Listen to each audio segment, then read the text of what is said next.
Hello, and welcome to another adventure of the Austentatious with me, your host, Austin Shock. Today is the second part in the video series on how to dungeon master and how to prepare a campaign. The first part was all about world building. I would highly recommend watching it before you watch this one, because I will be building on that for what I'm doing today. But now this second part is going to be all about how to do some plotting and make sure that you have a story in mind when your players truly begin. So we go over here to my graphical organizer. As you can see, once again, I've already filled it out. If you'd like to see how I've filled it out, please go over to the long form video, which we posted once all three of these videos are done. Starting out, I always think of what are the problems the characters could potentially face. So once again, this is a very wet world, so water is a very important part. As you can see, we had problems with the wellspring, problem with drought, and the one I chose, water transportation. I also mentioned that there was a part to the north that was blocked off via mountains, so I made sure to have that as one of the potential problems. Going through those, though, this is the one that we are focused on, this water transportation issue, where I go into as well some of the backstory, then what is going on and why it is a problem.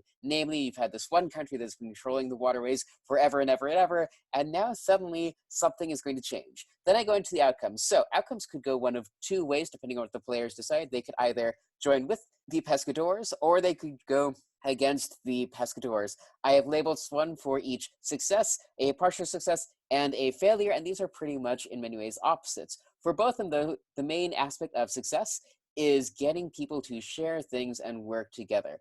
For the pro-pescador, it really is a success if they stay in control of those waterways, but I'd argue that's even better success if they can get the other groups involved to really agree with that and respect it. For the anti-pescadors, on the other hand, it is the complete opposite, where success is getting those waterways open for anyone to control and anyone to use, if anything, making them a truly common resource. But it's even better if you can get pescador involved in that plan as well, so that they feel like they are not losing out too much. Failure is, once again, for the pro-pescador, if they completely lose control of the waterways and it goes open, whereas for the anti-pescador, failure is the waterways stay only for transportation and only pescador controls those. Now, you might see in there with the thesis that I have for this game, it is an argument between stability and freedom, where pescador represents that stability of things always as they have been, and the anti-pescador represents that freedom of opening things up and trying new things. With stories, you always want to have a bit of a thesis so that you know how to frame things so that everything feels cohesive. Now, next I come to what is the inciting incident. This is the thing that gets the players into the campaign. It is the incident that makes them interested. And one thing you'll notice as I go through this is that I don't really have a reason for the players specifically to be involved. That will come as the character creation process, which once again will be the next video in this series. However, I do know that our players are going to start in a small village, as tends to be pretty standard in lots of D&D campaigns, when one day a bridge magically appears. The players have no idea where it comes from. It's just there. It crosses the river, and it gives people an opportunity where they can go across this river without paying the pescadorian toll to take them there and back again, which opens up a whole bunch of new opportunities. I personally know that it's the half-orcs who are building the bridge. They're the only ones who have the technology comparable enough to be able to do that. However, I left three very different reasons why they did that, because I want to see what kind of players I get before I make that choice. Number one, it could be that the half-orcs did it because they wanted to just do revenge upon the pescadorians, and completely destroying their control of the waterways would be the perfect way to do that.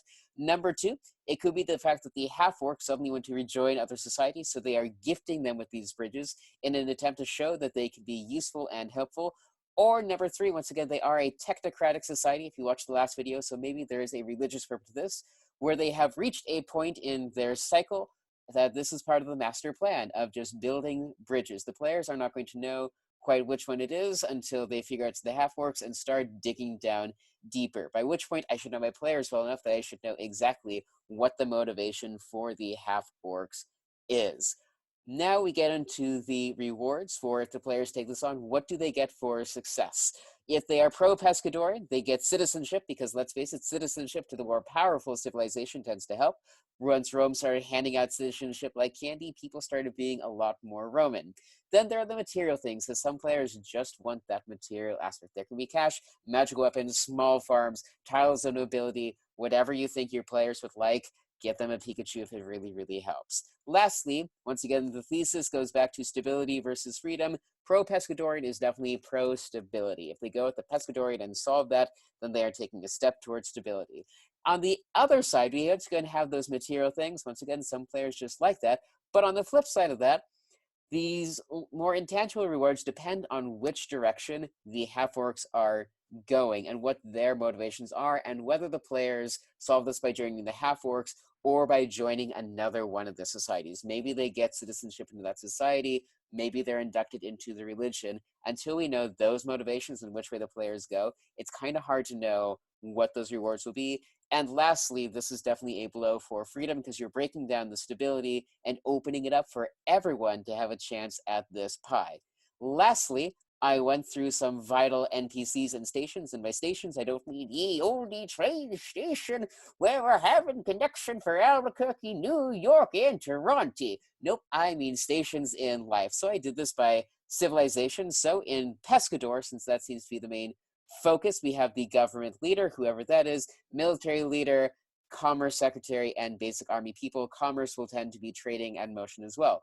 For the half-orcs, we have the religious leader, but we also have a secular social leader. So right now I'm building a little bit more of that world building of that societal piece. We know that they're going to be builders, we know that they're going to be artifacts, or architects, and we also know that they're going to be half-orcs that are specifically just their muscle. They are generators, they make sure that the machines keep moving.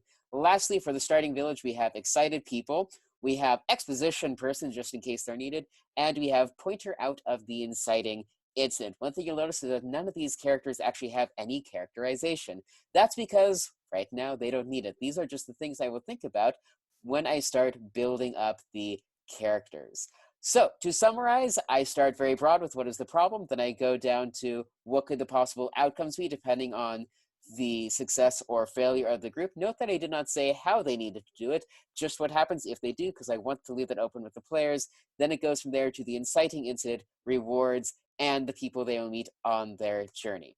So this has been another adventure of the Austentatious with me, your host, Austin Chalk. If you liked it, tell your friends. If you hated it, tell your enemies. And if you don't care either way, tell everyone. This time, we dove into the intricacies of plot building, which is my personal easiest part of this whole task. Next week, we're going to go with what I find the hardest, making characters. This is going to be making characters with your players and making characters for your players to interact with.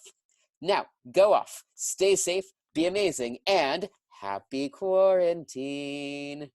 Hi, me again. One last small thing. I'm currently in the process of moving my videos over to my Adventures of the Austentatious YouTube page. That way everything coheses a lot better in terms of the name of the channel with the things that I do themselves. The link is down in the doobly-doo. Please connect to it and follow me over there. Thank you.